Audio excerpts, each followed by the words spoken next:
আসসালামু আলাইকুম বন্ধুরা, আশা করি সবাই সুস্থ আছেন। বন্ধুরা, স্ক্রিনে বর্তমানে আপনারা যে বিমানবাহী রণতরীটির দৃশ্য দেখছেন, এটার নাম হলো চার্লস দ্য গল R91। প্রথমে দেখে এই রণতরীটি আপনার যুক্তরাষ্ট্রের মনে হতে পারে, তবে এটি যুক্তরাষ্ট্রের নয়, এটি ফ্রান্সের নৌবাহিনীর প্রধান গর্ব এবং তাদের একমাত্র সচল বিমানবাহী রণতরী। এটি কেবল ফ্রান্সেরই নয়, বরঞ্চ যুক্তরাষ্ট্রের বাইরে বিশ্বের একমাত্র পরমাণু চালিত বা নিউক্লিয়ার পাওয়ার বিমানবাহী রণতরী। এই বিমানবাহী রণতরীটির দৈর্ঘ্য 261 মিটার বা 856 ফুট। পূর্ণ অবস্থায় এটির লোড প্রায় 42,500 টন।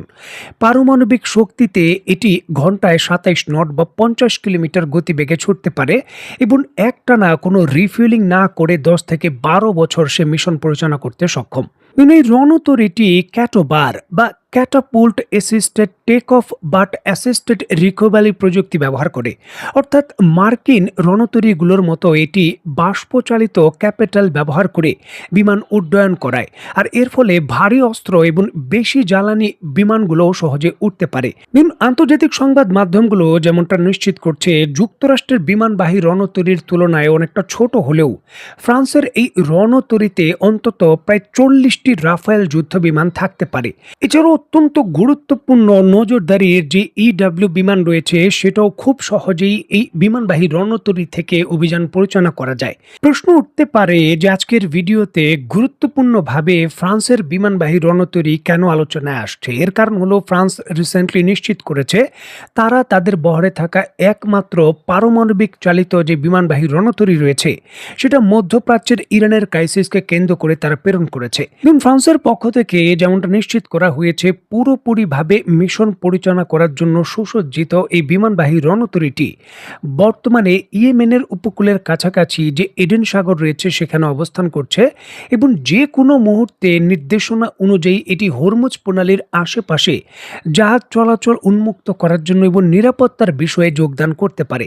দেখুন, এটি অত্যন্ত গুরুত্বপূর্ণ বিষয়, কারণ যুক্তরাষ্ট্রের পর এই প্রথম কোনো দেশ সরাসরি বড় শক্তিশালী যুদ্ধ জাহাজ মধ্যপ্রাচ্যের ইস্যুকে কেন্দ্র করে প্রেরণ করলো এবং যুক্তরাষ্ট্রের বর্তমান কৌশলগত নীরবতাও কিন্তু ইঙ্গিত দিচ্ছে যে কোনো মুহূর্তে অন্যান্য পৃথিবীর বড় দেশগুলো মধ্যপ্রাচ্যের ইস্যুতে যদি জড়িয়ে যায়, তাহলে ইরানের বিরুদ্ধে বড় ধরনের যে কোনো সামরিক প্রতিক্রিয়া যে কোনো মুহূর্তে শুরু হতে পারে এবং সেটি একক দেশ নয়, কয়েকটি দেশ মিলেও হতে পারে।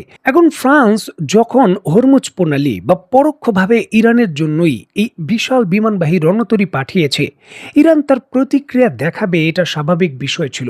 আর এইবার ফ্রান্সের জাহাজের বিরুদ্ধে একই প্রতিক্রিয়া দেখিয়েছে ইরান।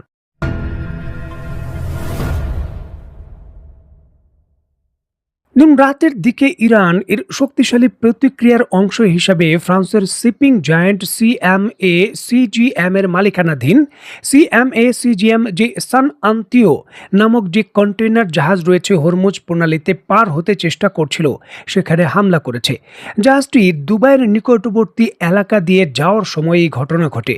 অত্যন্ত গুরুত্বপূর্ণ এই বিষয়টিকে কেন্দ্র করে মার্কিন ও আন্তর্জাতিক গোয়েন্দা সূত্র এবং বিভিন্ন সংবাদ মাধ্যম যেমন সিবিএস নিউজের রিপোর্ট অনুযায়ী, জাহাজটিতে একটি ক্রুজ মিসাইল বা ইরানের প্রজেক্টাইল গিয়ে সরাসরি হিট করে এবং ধারণা করা হচ্ছে এটির আঘাতের কারণে জাহাজে ক্ষতি হয়েছে, কারণ জাহাজটিতে আগুন ধরে যায় এবং অবকাঠামোগত ক্ষতি হয়েছে। কয়েকজন নাবিক আহত হয়েছেন, দ্রুত তাদের উদ্ধার করে চিকিৎসার জন্য পাঠানো হয়েছে। ফ্রান্সের এই জাহাজের বিরুদ্ধে ইরানের হামলার বিষয়ে অত্যন্ত গুরুত্বপূর্ণ আরেকটি তথ্য দিয়ে রাখা ভালো। এই হামলার কয়েক ঘন্টা আগেই যুক্তরাষ্ট্র তাদের যে প্রজেক্ট ফ্রিডম ছিল, সেই নৌ স্কটের মিশন সাময়িকভাবে স্থগিত ঘোষণা করেছিল। এই স্থগিত ঘোষণার পরই কিন্তু এর প্রায় 2-3 ঘন্টা পরই এই ফরাসি জাহাজে আক্রমণ করা হয়েছে। মিশনের জন্য এটা যুক্তরাষ্ট্রের বিরুদ্ধে কোনো মিশন ছিল না, ইরানের প্রতিক্রিয়া ছিল না, এটি ফ্রান্সের বিরুদ্ধেই সরাসরি প্রতিক্রিয়া ছিল। ইরানের সঙ্গে যুক্তরাষ্ট্রের গত প্রায় 1 মাসের বেশি সময় ধরে চলা এই সাংঘর্ষিক পরিস্থিতিতে বহু জাহাজে আক্রমণের ঘটনা ঘটেছে ইরানের পক্ষ থেকে। তবে ফ্রান্সের কোনো জাহাজকে টার্গেট ইরান বাড়ায়নি।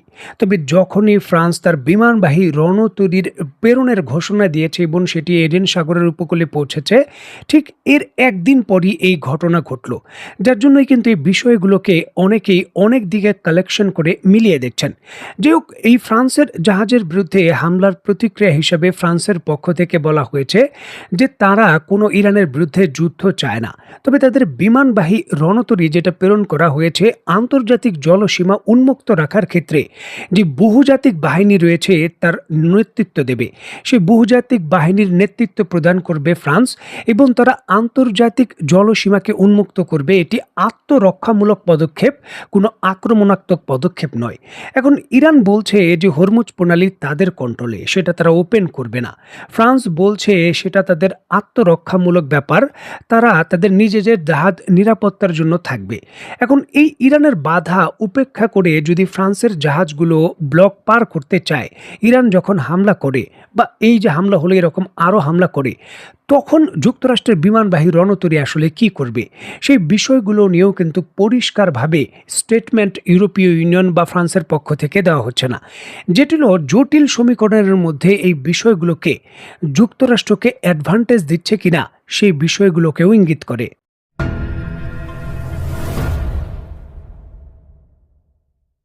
যুক্তরাষ্ট্র ইরানের তেলবাহী জাহাজে আক্রমণ করেছে। পাল্টা আক্রমণের অংশ হিসাবে ইরান যুক্তরাষ্ট্রের 3টি ডেস্ট্রয়ারে আক্রমণ করেছে। এর পরবর্তী সময়ে যুক্তরাষ্ট্র ইরানের 3টি দ্বীপের ভেতর আক্রমণ করেছে। এখন এই হামলা পাল্টা হামলার যে বিষয় রয়েছে, এই বিষয়ে পেন্টাগনের পক্ষ থেকে দাবি করা হয়েছে যে হামলা মানেই যুদ্ধ শুরু করা নতুন করে নয়। ইরানের সঙ্গে যে যুদ্ধবিরতি রয়েছে সেটা এখনও কার্যকর এবং তারা যে কোনো ধরনের যে ডিল রয়েছে বা শান্তি চুক্তি রয়েছে তার প্রক্রিয়া অগ্রগতির সম্পর্কে তারা সকল ধরনের সহযোগিতা করে যাবে। তবে ডোনাল্ড ট্রাম্প বলেছেন যে এটি শেষ সুযোগ, যদি এইবার চুক্তি না হয় তাহলে তিনি আরও বড় শক্তি নিয়ে ইরানের বিরুদ্ধে পদক্ষেপ করবেন। এখন যখন যুক্তরাষ্ট্র এবং ইরানের মধ্যে তৃতীয় দেশের মধ্যস্থতায় আলোচনা চলছে এবং যে কোনো মুহূর্তে পরমাণু চুক্তি সহ একটি ভালো চুক্তি হতে পারে, আন্তর্জাতিক বিশেষজ্ঞরা এমনটা দাবি করছেন, ঠিক এমতো অবস্থায় ইসরায়েল অনিশ্চয়তায় ভুগছে যে এই জরুরি ভিত্তিতে যুদ্ধ থেকে বেরিয়ে যাওয়ার জন্য যুক্তরাষ্ট্র হয়তো ইসরায়েলের স্বার্থকে ক্ষুণ্ণ করে ইরানকে বড় সুবিধা দিয়ে চুক্তি করতে পারে। ইস্যুটিকে কেন্দ্র করে ইসরায়েল জরুরি ভিত্তিতে যুক্তরাষ্ট্রের সঙ্গে বৈঠকে বসেছে যে পরমাণু ইস্যুকে কেন্দ্র করে মিসাইল ইস্যু এবং অন্যান্য আঞ্চলিক যে প্রক্সির ইস্যু রয়েছে, এই বিষয়গুলোকে কেন্দ্র করে ইরানকে কতটুকু কোণঠাসা করা হবে এবং এই চুক্তিতে এগুলো বন্ধ করার জন্য কি কি ধরনের যে শর্তগুলো রয়েছে ইরানের উপর আরোপ করা হবে, এই বিষয়গুলো নিয়ে ইসরায়েলের যে আপত্তি রয়েছে সেটা পরিষ্কার করতে চলেছে ইসরায়েল সরাসরি যুক্তরাষ্ট্রের কাছে। তবে প্রশ্নটা হলো, যুক্তরাষ্ট্র এখন তার শর্ত ইরানকে চাপিয়ে দিয়ে বাধ্য করার স্থিতিতে কি আছে? যুক্তরাষ্ট্র এখন কি যুদ্ধ করে যেটা আদায় করতে পারেনি সেটি কি দর কষাকষির মাধ্যমে ইরানকে চাপিয়ে দিয়ে আদায় করতে পারবে? সেই বিষয়গুলো নিয়ে সামরিক বিশেষজ্ঞরা সংশয় তৈরি করছেন এবং বিভিন্ন ধরনের প্রশ্ন তুলছেন, যেখানে ইরান কোনো ছাড় দেওয়ার মোডে নেই। বিশেষ করে ফ্রান্সের জাহাজে যেইভাবে প্রতিক্রিয়া দেখানো হলো সেখান থেকে পরিষ্কার তার ইরানের নিজস্ব স্ট্র্যাটেজিতে ইরান কোনো ছাড় দেবে না। দেখার বিষয়ে চূড়ান্তভাবে দর কষাকষি এবং এই হামলা পাল্টা হামলার বিষয়গুলো শান্তিপূর্ণভাবে সমাধান হয় নাকি সামরিক দিকেই আবার অগ্রসর হয়। তো বন্ধুরা, আজকের মতো বিদায়। নতুন কোনো ভিডিও নিয়ে আবার দেখা হবে। সেই পর্যন্ত সবাই ভালো থাকবেন, সুস্থ থাকবেন এবং বাংলাদেশকে ভালোবাসবেন। আল্লাহ হাফেজ।